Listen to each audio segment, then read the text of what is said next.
Hey guys, Mr. Wiz here. Time for another lesson. Today we are doing lesson 3, part 2. We are going to finish our clicker games. So in the last video, we had some fun. We got to build the beginning of a clicker game. Today we're going to polish it up and share it with the rest of the world by dropping those games in the comments. So before we get to that, let me go ahead and shrink this video a little bit. First thing you're going to want to do, as always, make sure you're signed in up there in the corner. See your picture or your initials so you know you're good to go. Down here in the My Projects section, this is where you will see any projects you've recently been working on. So here you can see for me, I have the Barney on the beach, which was what we did in lesson 1, the calculator, which we did in lesson 2, and the clicker game, which we did in lesson 3. So we're going to be going back to the clicker game today. If you don't see your project here, because maybe you have too many projects, maybe you've been playing around with some other stuff, over here where it says My Projects, there's a button that says View All. If you click on that, it will show you all of your projects. You can also delete projects from here. So if for some reason I decided I no longer want to go back to the Barney on the Beach thing, I can click on it and I can delete it. I'm not going to do that though, because maybe I will go back to it. But if you ever have something you know for sure you don't need anymore, feel free to delete them from here. You can also duplicate if you wanted to edit one program without editing the other. So you can do all of that jazz. All right.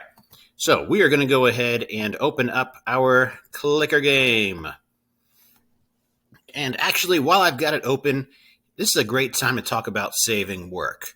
Whenever you're working on a program that you know you're going to spend a little bit of time on, you're going to be coming back to over and over again, it's really important to make sure your work is getting saved, right?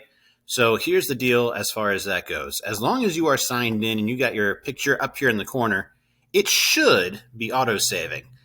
Keep in mind I'm saying should, because it doesn't always work, right? Sometimes things don't work the way they're supposed to. In fact, if I look down here right now, my thing just says saving. It doesn't say saved. That's a warning sign, right? Maybe I'm having internet problems right now.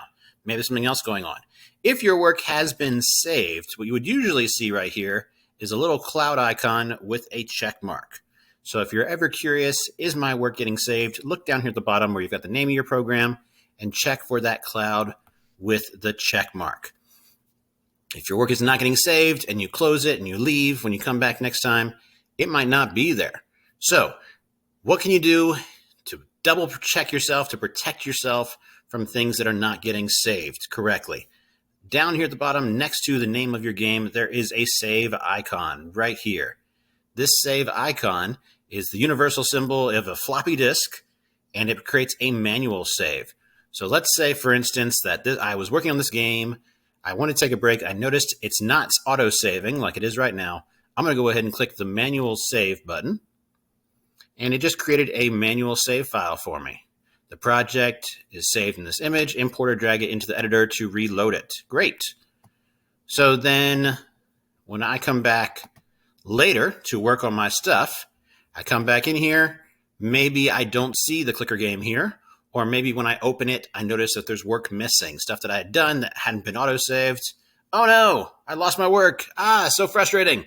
And yes, it is very frustrating. I'm overacting right now because it hurts inside when you do a lot of work and you lose that work. It really does. So the manual save helps us. Here's how you import a manual save. So if my work was not auto-saving correctly and I need to restore that manual save that I just made, I go over here in the same area that you have My Projects and you have all your old saves. On the right-hand side, right there, you have a button that says Import. So I can click on the Import button, and I click on Import File, and now I just need to put in there the save file that I had. There's the save file right there, Arcade Clicker Game. So I click on that, and it restores from the manual save. So I don't have to worry about losing my work because I manually saved it. Here it is, and I can keep going from here.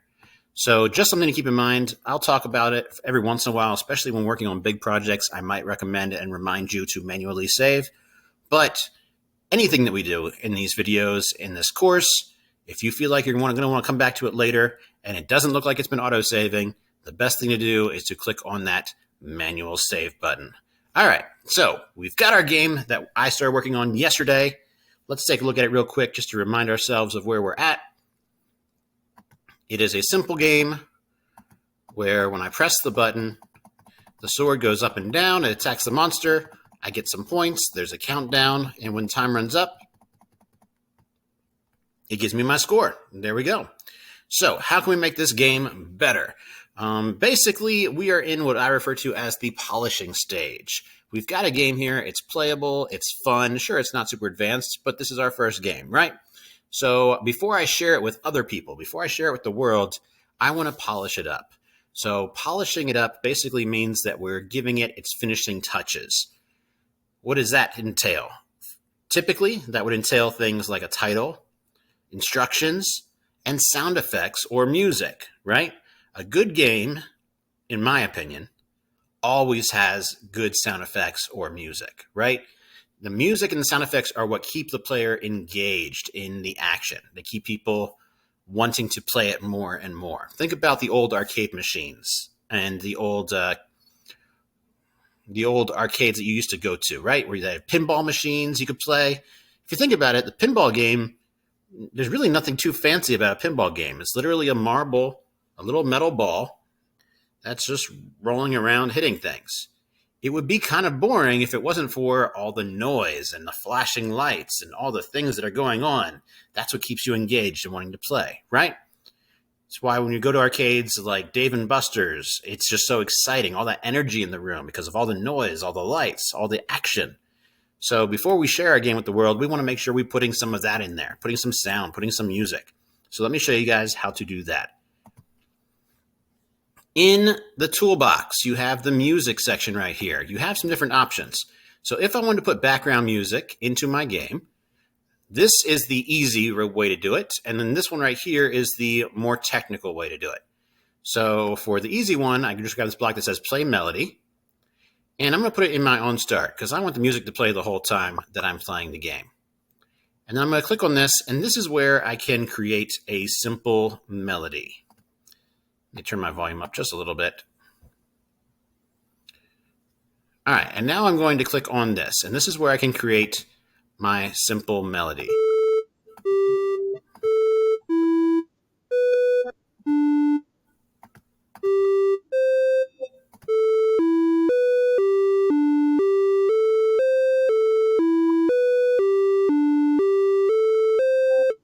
So this block basically creates simple melodies that you can repeat. Typically, you would loop them, right?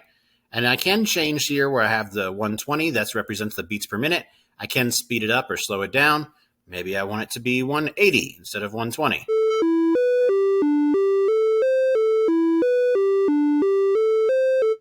That actually doesn't sound too bad, in my opinion. Now, instead of just picking random notes, I could also go to the gallery and pick some pre-made songs. They have some pre-made ones here.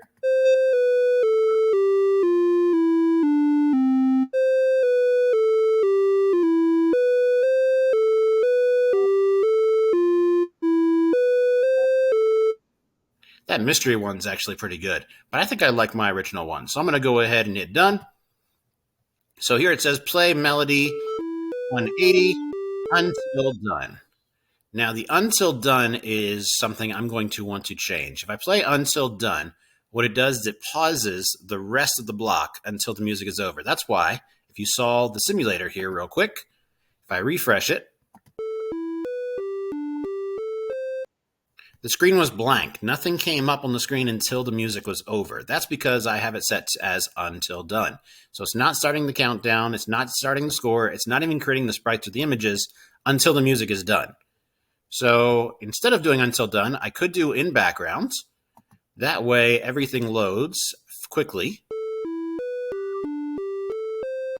Not bad, but I'd only played one time. Really, if I'm doing music in a game, I want it to play multiple times. So it would make more sense for me to do looping in background. Now it's going to go and repeat, and it will play the whole time.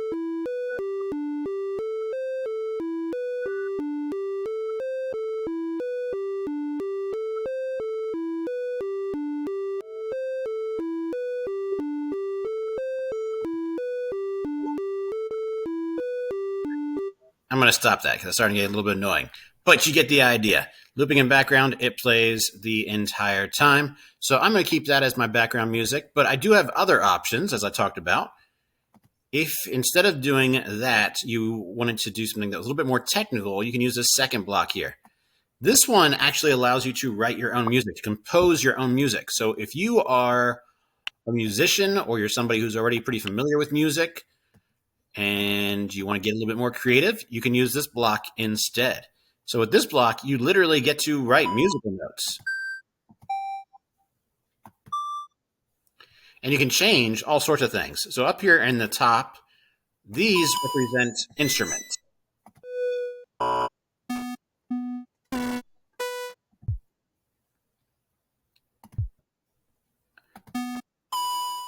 So yeah, all these represent different instruments, basically. They have their own sounds. And then you just play whatever notes you want them to play on and when you want them to play it. Over here, I can also choose to show the bass clef if I want to. So now I'm getting really technical with it. I can choose how many measures do I want to have in my song. In the last one we looked at, it was pretty short. Now I can make my song a whole lot longer. So I can really increase the size of the melody. I can still change the tempo down here in the bottom left. And up here where it has grid, I can change basically where I get to play some music. Do I only want to play it at every fourth? Do I want to be able to place it at 16ths where I get even more technical, right? So I have a lot of options here. How long do I want to hold the note for? So there's a 1/16th note. Or if I drag it out, I can do it a lot longer, right?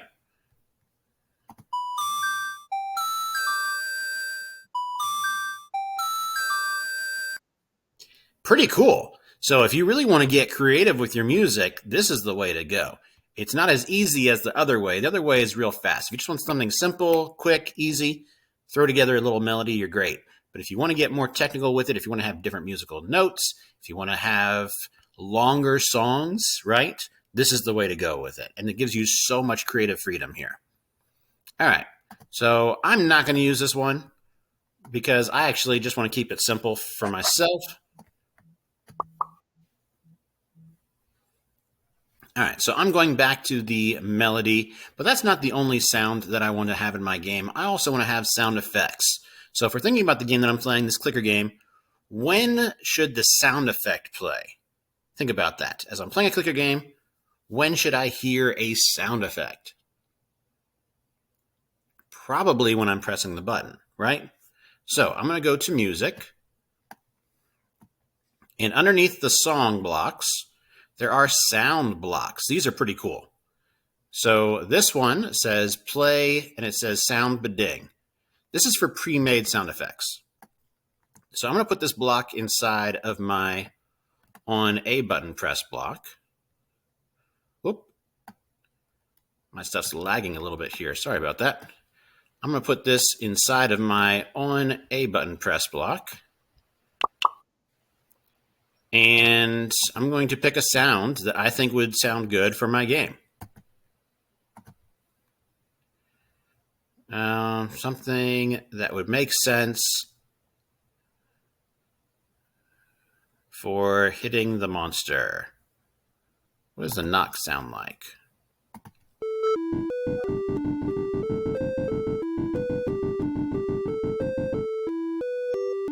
Yeah, that actually doesn't sound terrible.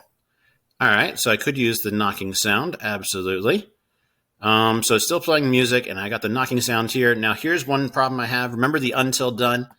Until done can slow down your game, right? So if I do this, then it's waiting before the sound is over, before it's moving his sword, and it's giving me the point. I don't want that. So instead of until done, I'm going to put to in background. I'm not going to do looping in background. So if I do looping in background, it'll play over and over again if I only press the button once.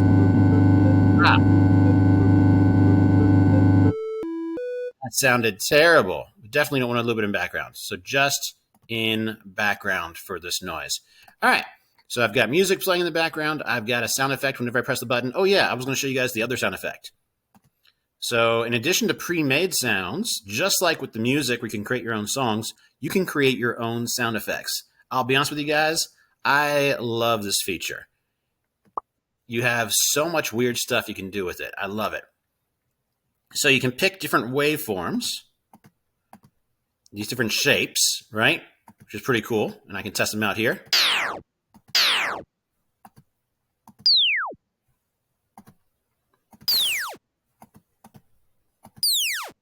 Pretty cool stuff.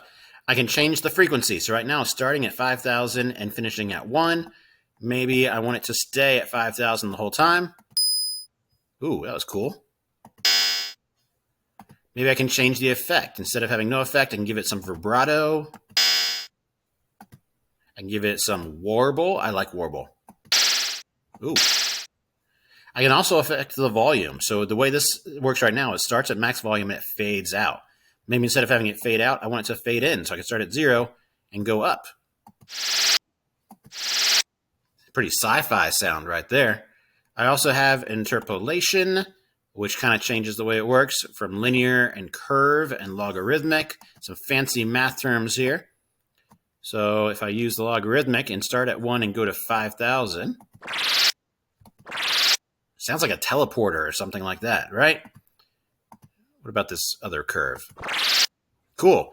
I also have duration, so you can change how long the sounds takes, right? That was 500 milliseconds, which is half a second. Maybe I want it to take 2 seconds to do. Maybe I want to do a full 2-second long sound. That would be 2,000, right? That sounded cool.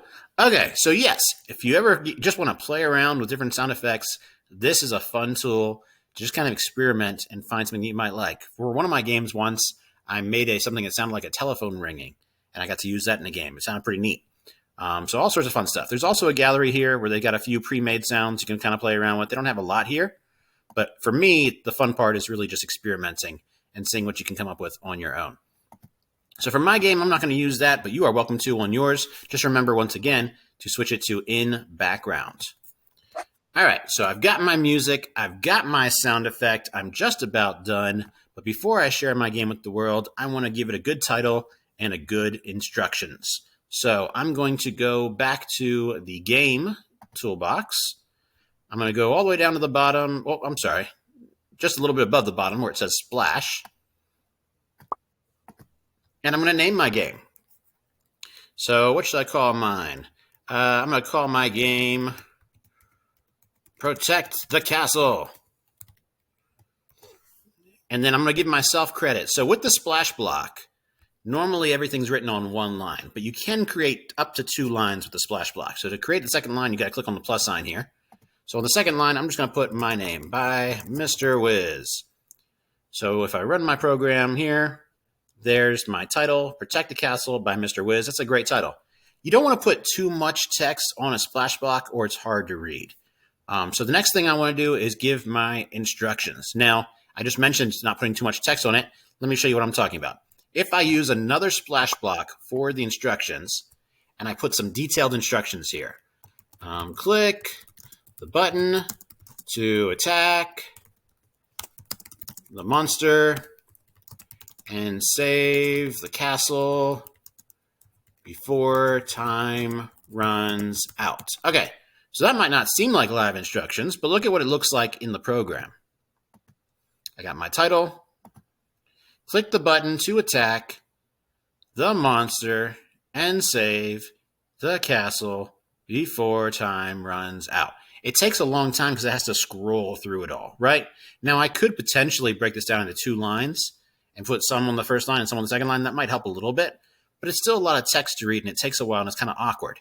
So whenever you're doing something that uses a lot of text, I would suggest instead of using the splash block, to use the long text block. So I'm going to use this instead, and I'm just going to copy the text that I wrote and paste it here. I'm going to delete that splash block using the delete key. Okay, so now I've got a long text block. Let's see what that looks like. So there's my long text block. Click the button to attack the monster and save the castle before time runs out. That's pretty good, actually. I like that. But I think I can do better. So order of text is important. Right now, my game starts with the title, then it gives the instructions, then it does the music, the score, the countdown, the images, all that jazz. I think it would look better if I had pictures, if I had stuff in the background when it was giving me the instructions. So I'm going to move my instructions to after it creates my background and my images. So let's see how that looks now. Title still looks good. Got the instructions, the music's already playing while I'm reading the instructions. Not bad. Countdown starts and I'm going to start attacking. That's not bad at all. All right, but can we go better with it? So the text, I could see the castle, I could see the monster. What I couldn't see was the player. So maybe I want to move this text. Here's the cool thing about the long text block is you can pick where on the screen you want it to go. By default, it was set for the bottom. I could move it for the center. If I put it in the center, it's going to block most of the screen, though. I don't necessarily want it to do that. I could go full screen. This is great if you have a detailed story. You have it take up the whole page, right? In this case, let's move it to the top and see if that looks any better than it did at the bottom. All right, now I can't see the monster's face. I can see the player, but I can't see the monster's face. Okay, maybe that wasn't the best move. I just have to kind of decide on my own here what I think would look good. Would it look better on the side? Ooh.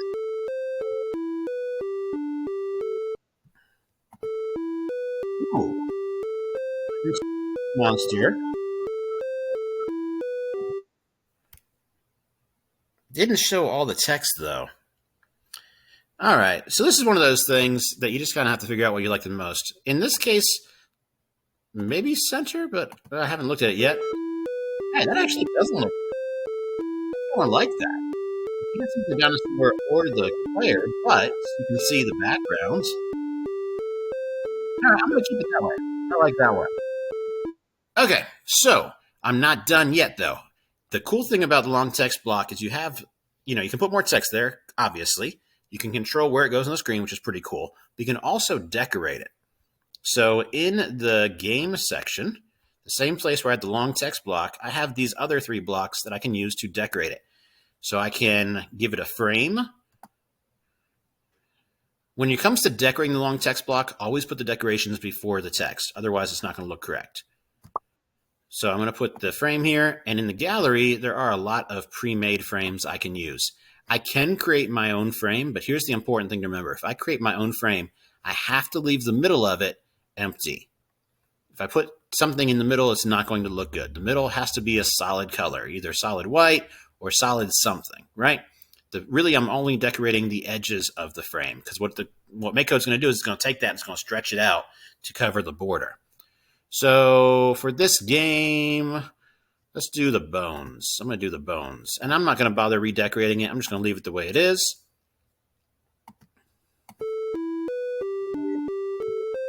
All right, that doesn't look too bad.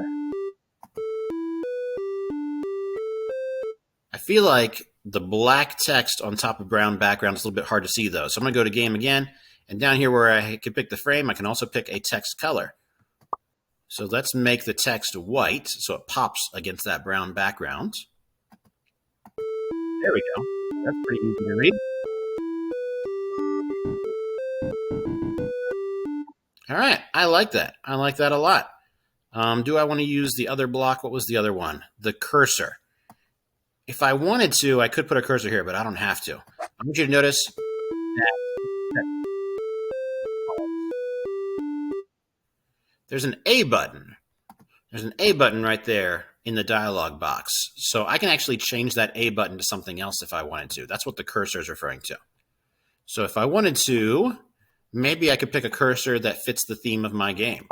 I might make the cursor, for instance, I could make the cursor the dude with the sword, or maybe I can make the cursor the dinosaur.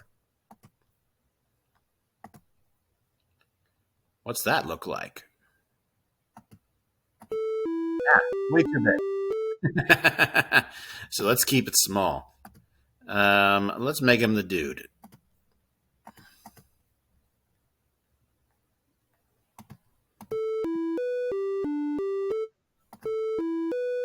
I don't like that either.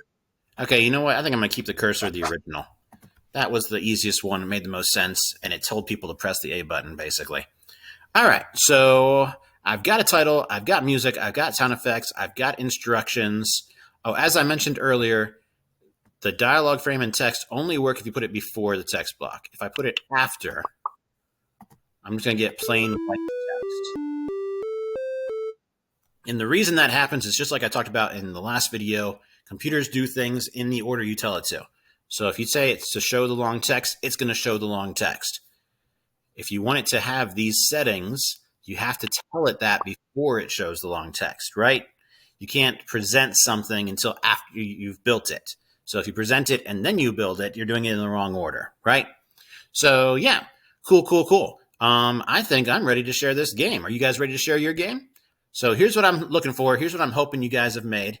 A simple clicker game that has some sort of theme, has music, background, a name, instructions, and hopefully some sounds and something happening. So in my case, it's a dude swinging a sword. Hopefully you have some of your own animation type stuff going on here.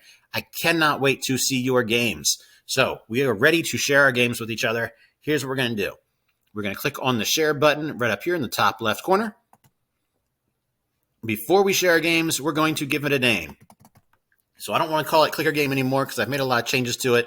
So now I'm going to call it, Protect the Castle is what I named it. So I'll just give it the same name that I gave the title.